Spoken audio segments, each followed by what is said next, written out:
এক গাছে বেঁধে ছিল পাখির বাসা। পাখিটি ডিম দিয়ে ছানাও তুলছে।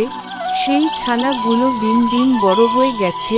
মা পাখিটি খাবার নিয়ে বাসায় যাচ্ছিল, তার আগেই পাখিটির ছানা মাটিতে পড়ে গেল। দূর থেকে মা পাখিটি দেখে একটি ছানা, এই দেখে মা পাখিটি ভীষণ টেনশনে পড়ে গেল। এ কি আমার ছানা, একটা কেন কে নিয়ে গেল আমার ছানা? মা মা আমার বোন নিচে পড়ে গেছে। তখন মা পাখিটি গাছের নিচে তাকিয়ে দেখে তার ছানা মাটিতে পড়ে গেছে। ঠিক তখন ওই রাস্তা দিয়ে রহিমা হেঁটে যাচ্ছিল। রহিমা বলে কি সুন্দর পাখির ছানা, এই রহিমা ছানাটি বাসায় নিয়ে আসলো। তারপর ছানাটি নিয়ে ঘরের ভিতরে গেল।